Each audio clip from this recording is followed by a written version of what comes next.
15 सितंबर 2023 का यह वाकया है। एक महिला दरोगा अपने ही थाने के इंस्पेक्टर के सामने खड़ी हुई थी। काफी देर हो जाती है, मुंह से कुछ आवाज नहीं निकल रही थी, लेकिन आंखों में आंसू थे। महिला सब इंस्पेक्टर कुछ कहने की कोशिश करती, इससे पहले ही इंस्पेक्टर ने पूछा, क्या बात है, यहाँ इतनी देर से क्यों खड़ी हो? जैसे ही ये बात कही जाती है, महिला दरोगा की अंदर से आवाज निकलने लगती है, कहती कि सर बहुत हो चुका, अब शोषण करना बंद कर दीजिए, अब बर्दाश्त नहीं होता। जैसे ही उस महिला दरोगा ने अपने ही थाने के इंस्पेक्टर से यह बात कही, इंस्पेक्टर को गुस्सा आ जाता है। गुस्सा आने के बाद एक कई गंदी गंदी गालियां दी जाती हैं। जो गाली दी जाती हैं तो महिला सब इंस्पेक्टर कहती है कि सर आप समझ नहीं रहे हो, क्योंकि बात बहुत आगे बढ़ चुकी है। दरअसल तुम्हारा मेरे पेट में बच्चा पल रहा है। अगर ये बात जमाने को पता चलेगी तो बात बहुत ज्यादा बिगड़ सकती है, खराब हो सकती है। इसलिए अब इस मामले को यहीं खत्म कर दो, इस कहानी का द एंड कर दो। जैसे ही सब इंस्पेक्टर की ये बात उस इंस्पेक्टर ने सुनी है, उसके बाद वो अपनी कुर्सी से उठता है। उठने के बाद महिला दरोगा को बहुत तेज के साथ उसके पेट में लात मारता है। जैसे ही महिला दरोगा के पेट में लात लगती है, वो जमीन पर गिर जाती है और वो वहां से उठने की कोशिश कर रही थी, लेकिन उठ नहीं पा रही थी, क्योंकि उसकी तबीयत लगातार बिगड़ने लगती है। रोते हुए, गिड़गिड़ाते हुए हाथ जोड़ती है, कहती है सर अब बहुत हो चुका है, अब बर्दाश्त करिए। लेकिन जब उसकी तबीयत बिगड़ने लगती है, किसी तरकीब से वो सीधा डॉक्टर के पास पहुंचती है। डॉक्टर के पास जाने के बाद उसका उपचार शुरू होता है। लेकिन डॉक्टर जब उससे कहता है कि तुम्हारा पेट में जो बच्चा पल रहा था, दरअसल वो मर चुका है, इसलिए हमें तुम्हारा गर्भपात करना पड़ा। ये सुनने के बाद महिला दरोगा रोने लगती है और उसके बाद फिर एक बार इंस्पेक्टर से बातचीत होती है और उससे रोकने की कोशिश कर रही थी, लेकिन इंस्पेक्टर अपनी मनमानी पर उतारू था।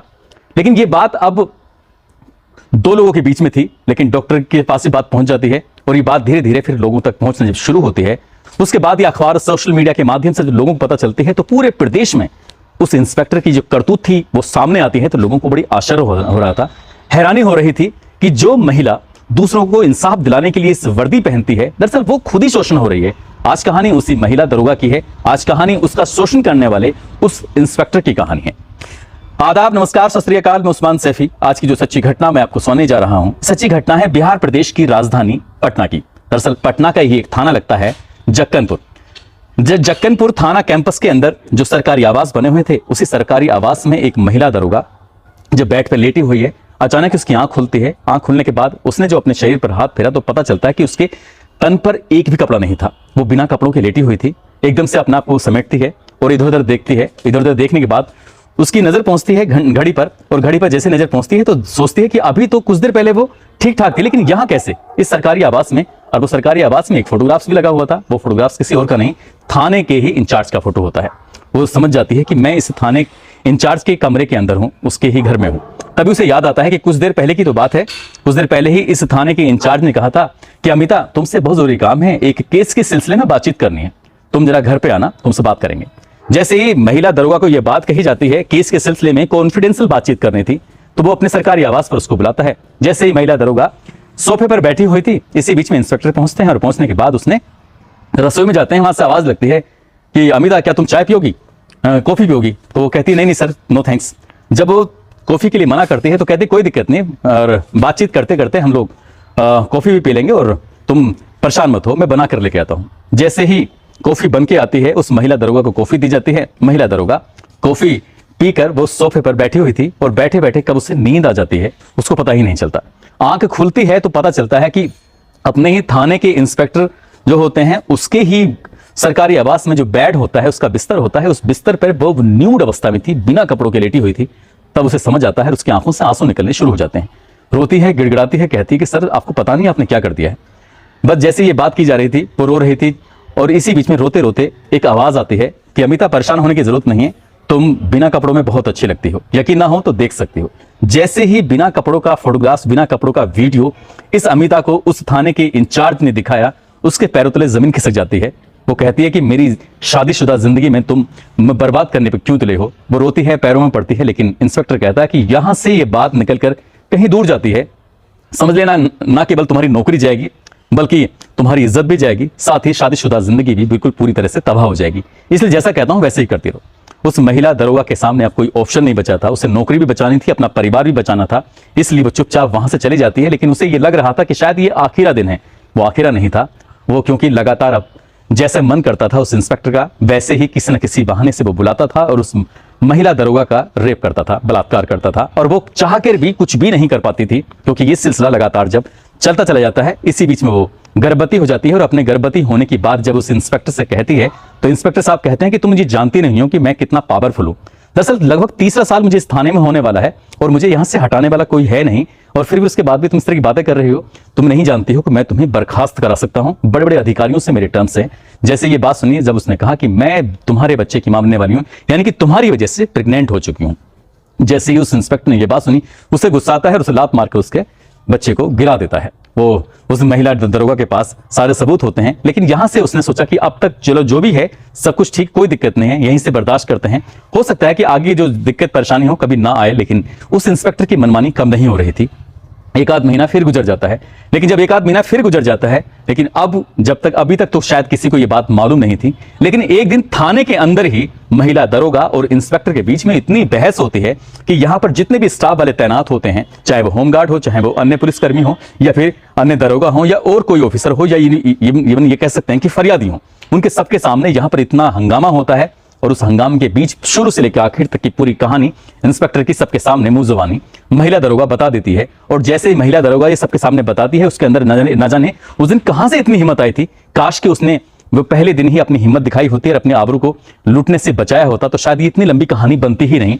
जब वो शोर मचाती है, उसके बाद इंस्पेक्टर को लगता है कि बात कहीं खराब ना हो जाए। इंस्पेक्टर ने मौका पाते ही 30 नवंबर 2023 को यहां से 6 दिन की छुट्टी के लिए जाता है। कहता है कि मैं 6 दिसंबर 2023 को वापस आ जाऊंगा, लेकिन वो आता ही नहीं है।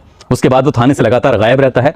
ये महिला दरोगा होती है, ये भी गायब हो जाती है। अभी झगड़े की सूचना लोगों के पास तक थी, अब ये काफी वक्त बीत जाता है, यानी कि 15 जनवरी 2024 तक ये इंस्पेक्टर थाने में पहुंचता ही नहीं है। इसके बाद ये महिला दरोगा जो होती है अपने पति और एक रिश्तेदार के साथ सीधा पटना के पुलिस मुख्यालय में पहुंच जाती है। वहां जाकर पूरी कहानी बयां की जाती है। जो उच्च अधिकारी होते हैं, उच्च अधिकारियों ने ये बात सुनी, उन्हें लगा कि एक इंस्पेक्टर आखिरकार ऐसा कैसे कर सकता है। तभी आदेश दिए जाते हैं SC ST थाने को, जब आदेश दिए जाते हैं इस महिला की तहरीर ली जाए, उस पर मुकदमा दर्ज किया जाए और इस मामले की उच्च स्तरीय जांच की जाए। यदि जांच में जो भी दोषी होगा उसे दोषी को किसी भी कीमत पर बख्शा नहीं जाना चाहिए। जब इस तरह की बात थी, ASP सदर होती हैं स्वीटी सहरावत, साथ ही SP भरत सोनी मिलकर इस प्रकरण की जांच करना शुरू कर देते हैं। और जैसे ये घटनाक्रम सोशल मीडिया पर वायरल होता है, लोगों को पता चलता है कि जिस महिला ने वर्दी सिर्फ इसलिए पहनी थी ताकि दूसरी बहन बेटियों को वो इंसाफ दिला सके, लोगों को इंसाफ दिला सके, वो खुद ही शोषण का शिकार हो रही है। तो वाकई अपने आप में इसकी बड़ी चर्चा होती है। और इस थाने की जक्कनपुर की, यानी कि पटना शहर के अंदर टोटल मिलाकर 67 थाने होते हैं। उसी 67 थानों में एक जक्कन थाना भी होता है, और इस जक्कन थाने के जो इंचार्ज होते हैं इस तरह से शोषण कर रहे थे। लेकिन इसी बीच में मामला ज्यादा तूल ना पकड़े, इसीलिए इस जक्कन थाने से इस इंचार्ज का, जो कि पिछले लगभग 2.5 से 3 साल के आसपास यहां पर हो चुके थे, उसको रातों रात इसका ट्रांसफर सहरसा, एक जगह लगती है, जिला लगता है, वहां पर कर दिया जाता है। और सहरसा में जाकर वो अपना मुंह छुपाने की कोशिश कर रहे थे। बताते ये भी हैं कि मीडिया कर्मियों ने जब इंस्पेक्टर साहब से बातचीत करने की कोशिश की, तो इंस्पेक्टर साहब ने फोन ही काट दिया, फोन बंद कर लिया और मीडिया कर्मियों से बातचीत करने की कोशिश नहीं की। हालांकि इस पूरे मामले में ASP सदर स्वीटी सहरावत और साथ ही भरत सोनी जो SP साहब होते हैं इस प्रकरण की जांच कर रहे हैं। उनका यह कहना है कि हम इस मामले की जांच कर रहे हैं, एक एक पहलू को देखेंगे, परखेंगे, और जो भी सबूत होंगे कम से कम समय में जुटाने की कोशिश करेंगे। पूरा का पूरा मामला कोर्ट में जाएगा। कोर्ट इस मामले में जो भी इस आरोपी के खिलाफ सजा करेगा, उसके बाद सजा दी जाएगी। साथ ही अगर यदि ऐसा भी हो सकता है कि महिला दरोगा का भी इसमें कुछ रोल नेगेटिव हो सकता है, तो इसलिए अभी जांच से पहले हम कुछ कह नहीं सकते। लेकिन जो भी महिला ने जिस तरह से अपनी बात बताई है, उस तरह से लगता है कि महिला की बातों में पूरी तरह सच्चाई है, और उस अधिकारी ने अपने होदे का, अपने पद का फायदा उठाते हुए, दुरुपयोग करते हुए उस महिला के साथ लगातार ऐसे कर रहा था। जो सच्चाई है पुलिस की जांच के बाद ही स्पष्ट हो सकेगा, लेकिन जो भी हुआ है वो वाकई गलत हुआ है। दोस्तों, इस पूरे घटनाक्रम को सुनाने का उद्देश्य किसी को परेशान करना नहीं है, किसी का दिल दुखाना नहीं है, बल्कि आपको जागरूक करना है, आपको सचेत करना है, आपको बताना है कि जब भी किसी के साथ शोषण होता है, पहली बार में पूरी पुख्ता, पूरी ईमानदारी के साथ आवाज उठा दी जाए। अगर उस आवाज को नहीं उठाया गया तो फिर आपका लगातार बार बार शोषण होता चला जाएगा, वक्त बीतता चला जाएगा, और जब बहुत डोर पूरी तरह से टूटने की नौबत आएगी तब जाकर शायद आंख खुलती है, लेकिन तब तक बहुत देर हो चुकी होती है। जाते जाते हापुड़ के रहने वाले प्राची सूद हैं, आज इनका जन्मदिन है। साथ ही पलवल की रहने वाली हैं हिमांशी कुमारी, आज इनका भी जन्मदिन है। छत्तीसगढ़ की रहने वाली हैं जमुना, आज इनका भी जन्मदिन है। मुजीब कुरैशी हैं, आज इनका भी जन्मदिन है। इन सभी को जन्मदिन की ढेरों सारी शुभकामनाएं, बहुत बहुत मुबारकबाद। साथ ही असम के रहने वाले हैं हितू, उनकी पत्नी है दीपांजलि, आज इनकी शादी की सालगिरह है। इनको शादी की सालगिरह की बहुत बहुत शुभकामनाएं, बहुत बहुत मुबारकबाद। साथ ही कुछ लोगों ने नाम लेने की अपील की है, जिसमें चांदनी गुप्ता, प्रेम सिंह, मोहम्मद साजिद, मोहम्मद असगर आजमी, सोनू कुमार, रफीक खान, धनपाल वर्मा, नवीन कुमार, मानसी साहू, शकील साहा, सुरेंद्र कुमार, अभय त्रिपाठी, अरबाज हुसैन, साबिर गुज्जर। आप सब लोग अपना ख्याल रखें, सुरक्षित रहें। जय हिंद, जय भारत।